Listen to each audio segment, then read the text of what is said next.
Now, retirement is about much more than just money. It's about understanding the full picture of your financial future. Many South Africans know that contributing to a retirement and annuity comes with tax benefits. But the story doesn't end there. You know, questions like when can I access my money? How will I be taxed? And what choices do I have when I retire are just as important.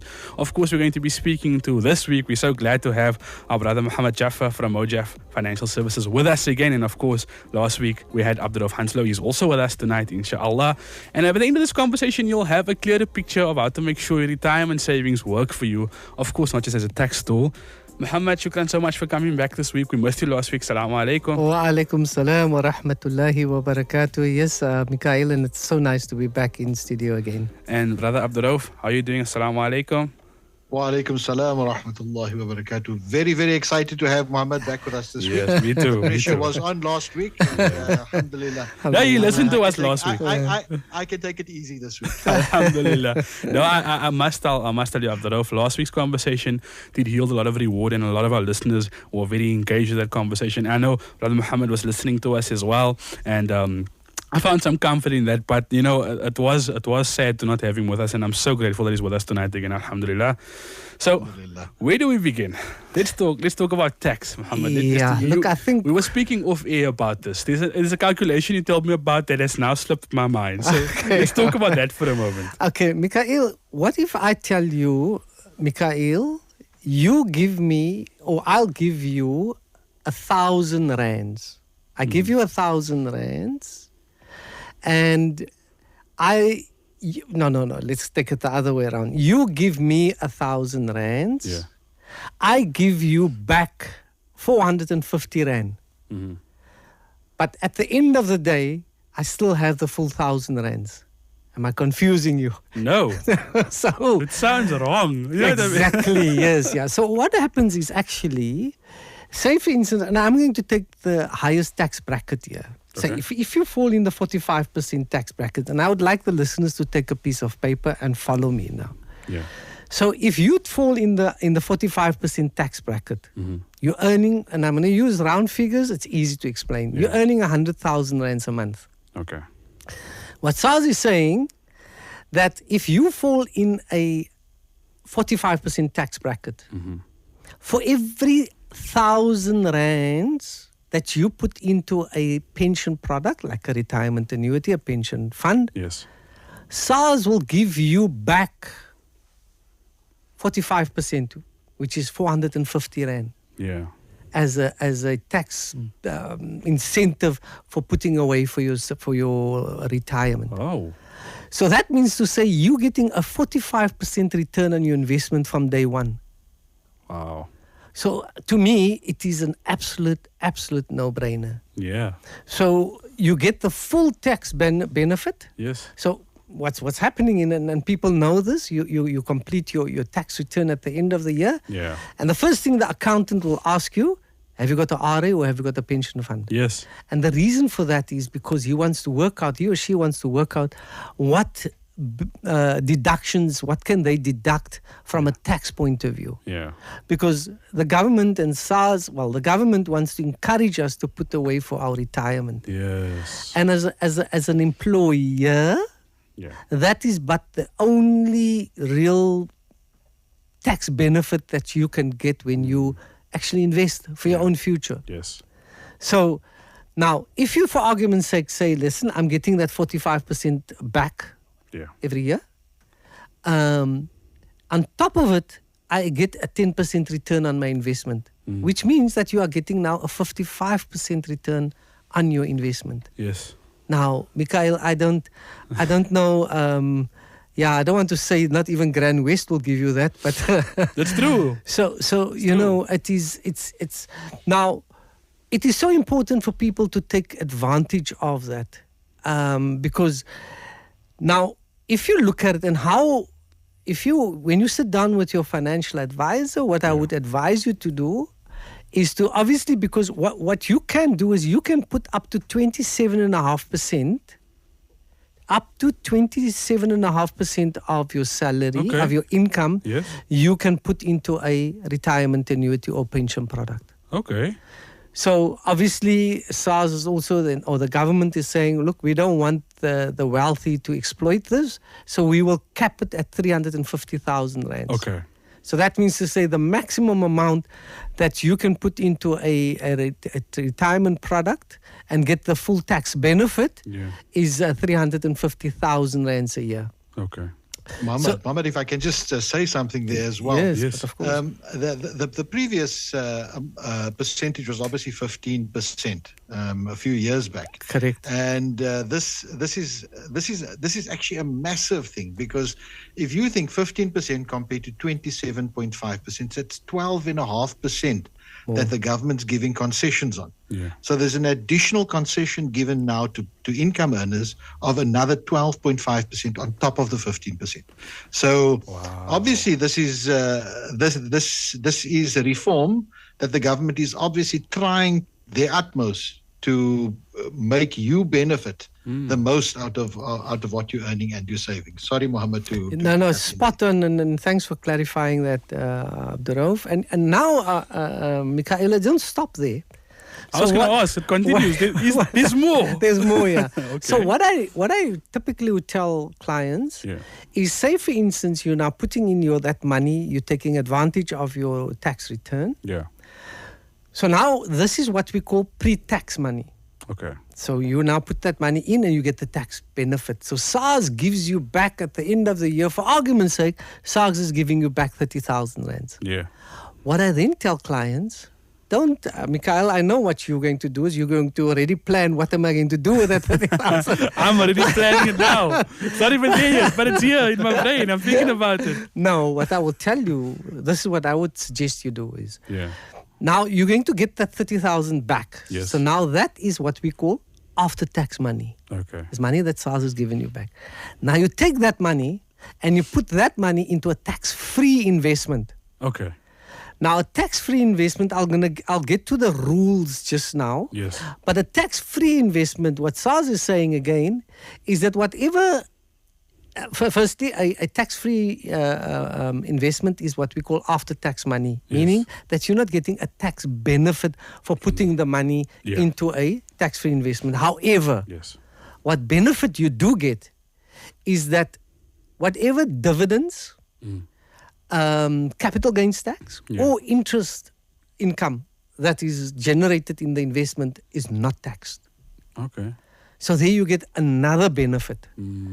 So typically what you would want to do is you would want to put in a tax-free investment, you try and go for investments that gives you what we call a yield, a dividend. Yes, yes. So what happens is as you get, like for instance, typically easy one is a property unit trust. Yeah. Property unit trust, when you put the money into a property unit trust, they have to declare dividends every quarter because their income is mainly from rental income,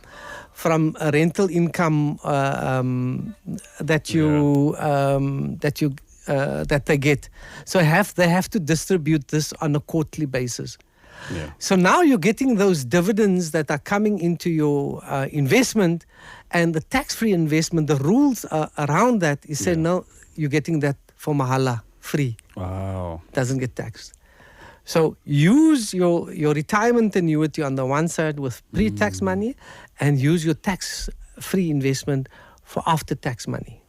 So essentially what you're telling me is that government is now incentivizing you to actually benefit from your retirement money. There we go. That's exactly now, what it is. Where the rules comes in, where the two differ. A retirement annuity, and I'm going to forget now about the pre-1st of September 2024. Yes. I'm going to talk now forward. Yeah. So retirement products, when you get to retirement, you have access to 1/3. Okay.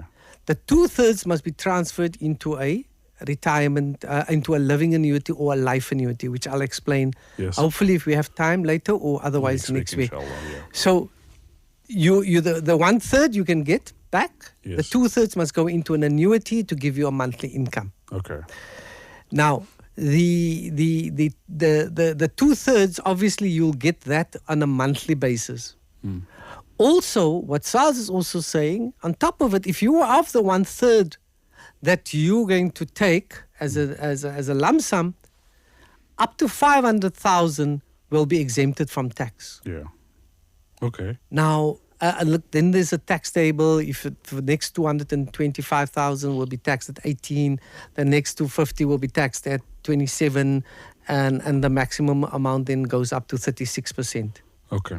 So that is how now when you draw your income, as we know, when you get to 65 and older, there's some slight tax benefits.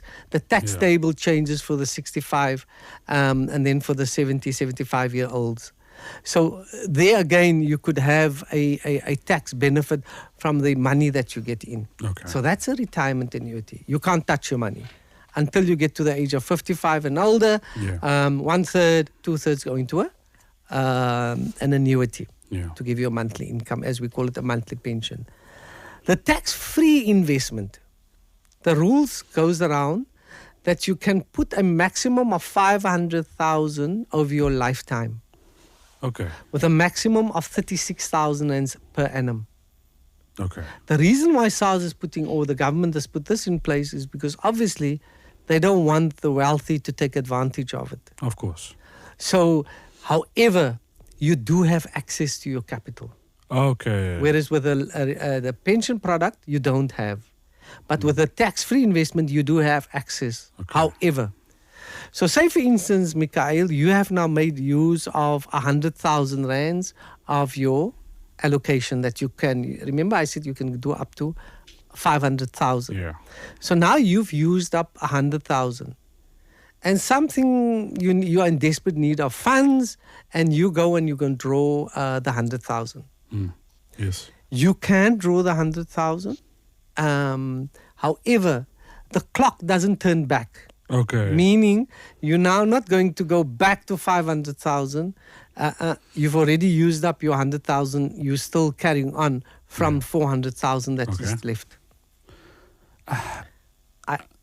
So you said so much, and I have so much questions, but I know Abdurrauf has a comment or two. So let's give him the floor for a second. Abdurrauf, do you have anything to comment on what Brother Muhammad said? Yes, Mikhail. You know, Muhammad put that down so nicely and so easy. I think it's so simple and so easy to understand now once Muhammad's explained it.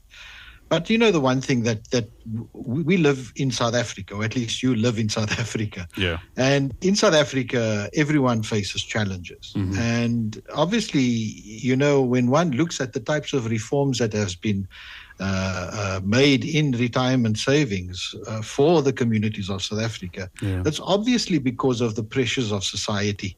Yeah. So, I mean, our economic pressures in South Africa is something that I mean, we all have to live with. The high unemployment currently that reduces contributions to retirement funds, inflation and rising costs of living that erodes saving power, high household debt, which is a major problem in South Africa that prevents adequate savings, and investment returns currently in the volatile market conditions. Obviously, that also affects your savings going forward. So everything Muhammad has said now is basically aimed at those youngsters or even the middle-aged. Mm-hmm. I don't know if Muhammad wants to speak to the elderly now, because if they haven't started saving for retirement now, it's probably too late. So we need to look at that young and middle age now. This is focused at you. Start saving now, because ultimately the benefits are for you, and retirement basically will be a dream once you reach that time. Yeah, you know what? Elderly and mid-age today is all a concept. It's a concept. Age is a concept, apparently. I agree totally. I feel like a youngster, so you know, as we said that also, today's 80-year-olds are 60s of today is the 80s of yesteryear. Yeah. So people are living longer. People are, you know, the way we live, eat, and people are healthier, and medicine has also progressed. So yes, now I want to do something else, Mikhail, and I promised you I was going to do this. Yes. I want to speak to a 23-year-old youngster. Okay. A 23-year-old youngster takes 1,000 rands. Yes. And invests that up to the age of 65. Okay. So that is how many years? Age. Abdurov's movie, the calculator. That gives us 42 years. Okay. All right. If you start with 1,000 rands with no escalation, meaning your premium stays 1,000 from now until you reach, Allah pays you up to the age of 65. Mm-hmm. That investment will be worth, are you sitting, Mikhail, will be worth 5.6 million. How? 1,000 That's rands crazy. with no escalation, with a 9% growth, will give you 5.6 million. Wow. Now listen to this. You delay that investment by 1 year. So that means to say you don't put in 12,000. 1,000 for 12 months is 12,000. Yeah. Take a guess, how much will that be worth when you reach the age of 65? Remember now, you didn't put in 12,000. You just skipped 1 year. I'll leave you out, get you out of your misery. Yeah, please do. I'm struggling. 4.8 million. Such a difference. So 800,000 rands difference by not contributing 12,000 rands. That's what they call the wonders of compound growth. Yeah. Delay by 1 year. Now imagine for those people who delay it for 2, 3, 4, 5 years, Yeah. the impact it has on your retirement. Now, all you need to do is, Mikhail, is add a 6% annual escalation. Okay. And guess what you're going to end up with? Your money doubles. 10.1 million. Wow. So, you know, if you say that you can't retire financially, Yeah. I think today with the kind of guidance and advice, that's your own doing. Yeah. Because really, I didn't know at the age of 23 that this is what I'll end up with. Yeah. No, 100%. Then so many of us would behave differently. Yeah. And I think this is what we're trying to do with this program, is to address people's behavior. Yes. And it's only when you change your behavior and do things differently, we'll have a different outcome. If you're going to do the same thing, you're going to get the same outcome. There's actually two questions from a listener. And I want to ask this because it's relating to the tax we just spoke about. The listener says here, if we have 500,000 in the tax-free and 500,000 from pension, is the full 1 million tax-free? No, we're talking two, very, very good question, by the way, Mikhail. We're talking two different products here. Okay. So what SARS is saying is that if you put money away for your retirement, when you get to retirement after the age, as we know, we can retire now after the age of 55. Yeah. If you've got, alhamdulillah, you built up a nice nest egg of a couple of million rands, say for instance, we say 3 million. Yeah. And you say, okay, I'm going to take 1/3 because I still got a bond to pay off and I've got a car to settle. Yeah. So you will be able to take 1 million rands. However, of that million, 500,000 will be tax-free. And the balance will be taxed, like 225,000 will be taxed at 18, and then the next 250 will be taxed at 27, and the next 250 will be taxed at 36. Okay. So that's the retirement product, pension, RAs, and that. Yeah. However, with a tax-free investment, what SARS is saying is we're going to limit you to the amount that you can put into a tax-free investment, Okay. up to 500,000 over your lifetime.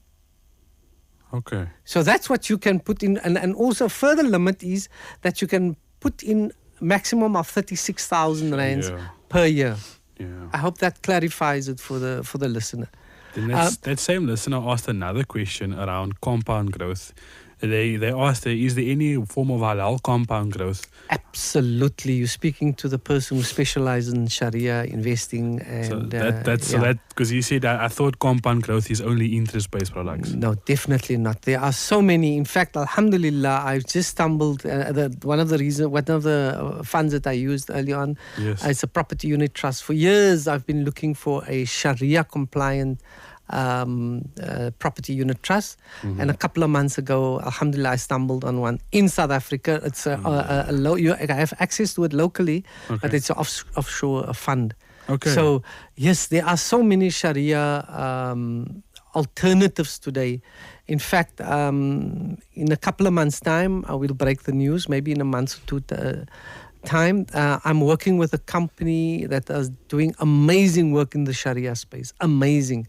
So we're not going to be just restricted to the normal run-of-the-mill Sharia products, but they're busy with some amazing work to give our clients, to give people access to different funds, made up of different types of funds, locally and globally. Inshallah. So yes, definitely there are Sharia alternatives. And the Sharia funds for the last, it's going in for the third year, has been literally shooting the lights out.